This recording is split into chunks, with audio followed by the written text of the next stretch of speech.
Let's just jump right in, guys. You know how it is during the transfer window. It's incredibly easy to get completely lost in this massive sea of wild talk show rumors, imaginary swap deals, and just pure fantasy.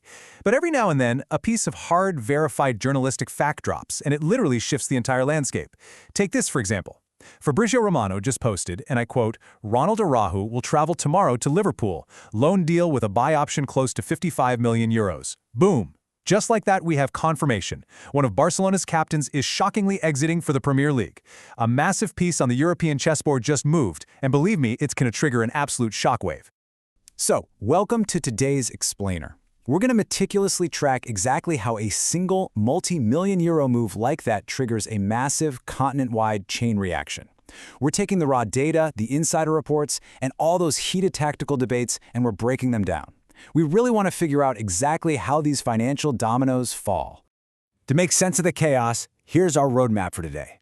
We'll start with the Barcelona master plan, then look into funding the revolution, move on to Premier League power plays, check out the Argentina exodus, and finally, wrap things up with Real Madrid's final word. All right, Section 1, the Barcelona master plan. Let's dive right into the eye of the storm here.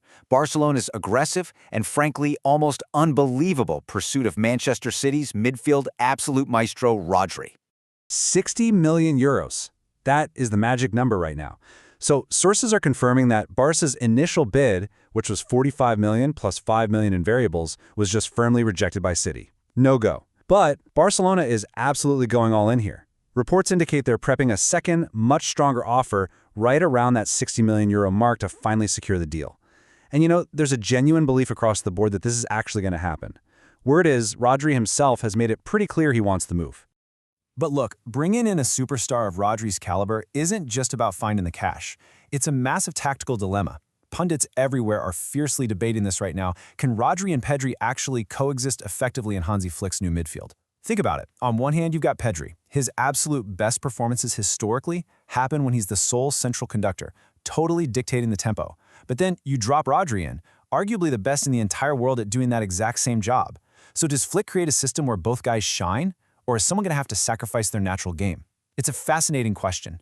Does combining two phenomenal players give you a perfect midfield, or just a really expensive tactical clash? And that brings us to Section 2, funding the revolution. Or, selling to buy.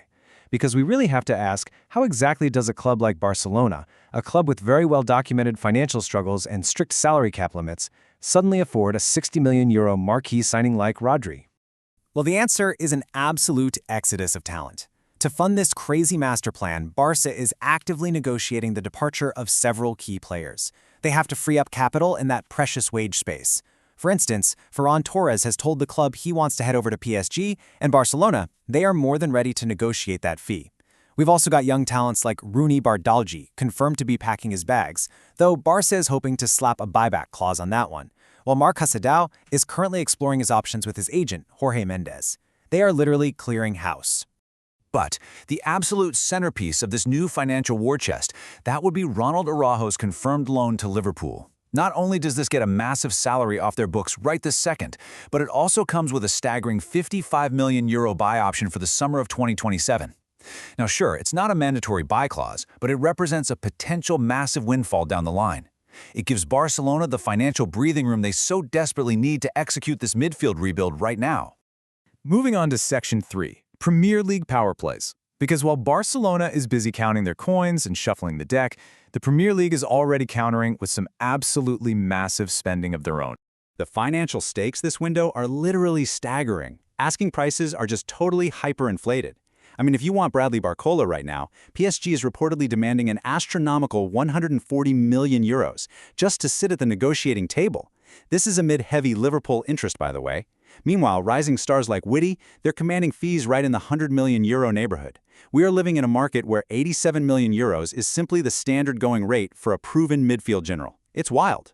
And speaking of that 87 million euro valuation, which for the record translates to roughly 75 million pounds, that is exactly what Arsenal has decisively slapped on the table to secure Newcastle's Bruno Guimaraes. Now, this is a fascinating move by Mikel Arteta. It's somewhat conservative, sure, but highly effective. By bringing in Guimaraes for 75 mil, Arsenal is adding pure solidity right next to Declan Rice. It might not be the super flashy creative signing that some fans were screaming for, but make no mistake, it's a major statement of intent.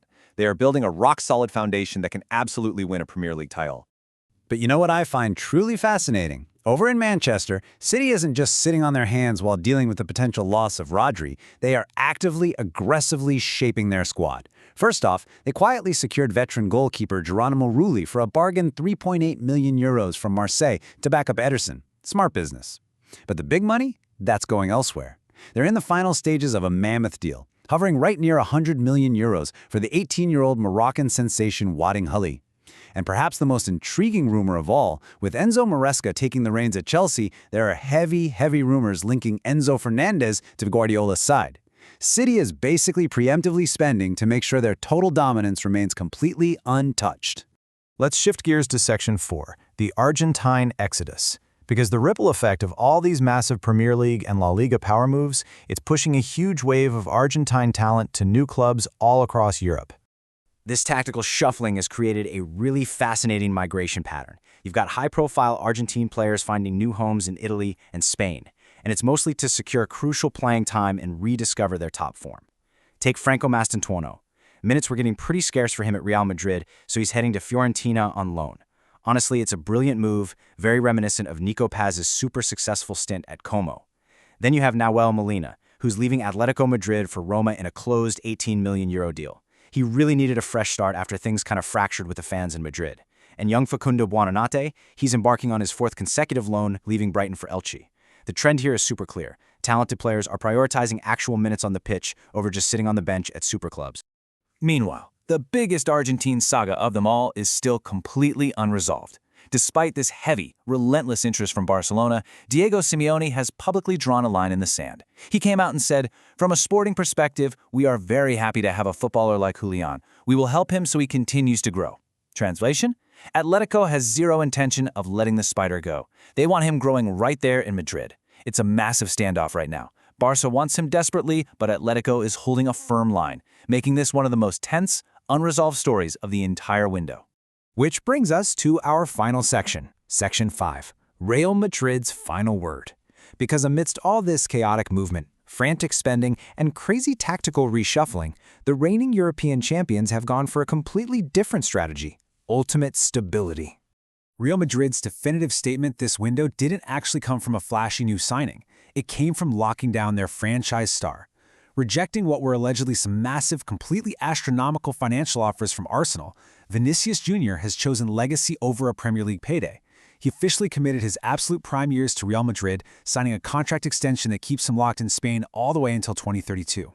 14 years. Just let that sink in. If he fulfills this new contract, Vinicius will have spent an astounding 14 years dominating the Bernabeu. Earning up to €24 million annually, he has absolutely solidified his place at the pinnacle of world football. It just proves that for some players, the prestige and the incredible stability of a club like Real Madrid still outweighs the immense, crazy riches of the Premier League. Okay, before we officially wrap up this explainer, we've got a few rapid-fire confirmations straight from our sources to round out the global transfer picture. First, Romelu Lukaku is actively pushing for a move to Fenerbahce, totally shutting down all those Monaco rumors. Over in London, Chelsea's Enzo Maresca has directly denied the gossip that they're advancing on Porto's keeper, Diogo Costa. He says he's perfectly happy with his current options. And finally, in just a wild story out of Colombia, Juan Fernando Quintero's super emotional return to Independiente Medellin comes with this massive, almost comical condition. The club literally needs their fans to buy 40,000 season tickets just to make the math work. I mean, the global market is just moving at a million miles an hour right now. And that brings us to the ultimate question. As the dust finally starts to settle on these staggering €100 million investments, the high-stakes loans, and these massive tactical shifts, we really have to look at the board and ask, who truly won this high-stakes game of financial chess? Is Barcelona's massive midfield gamble actually going to pay off? Will Arsenal's conservative spending secure them the title? Or will Real Madrid's fierce loyalty to their current stars keep them comfortably on the European throne? Think about how all these pieces fit together, because the answers to these questions are going to define the entire season of football to come. Until next time, keep analyzing, and we'll catch you on the next explainer.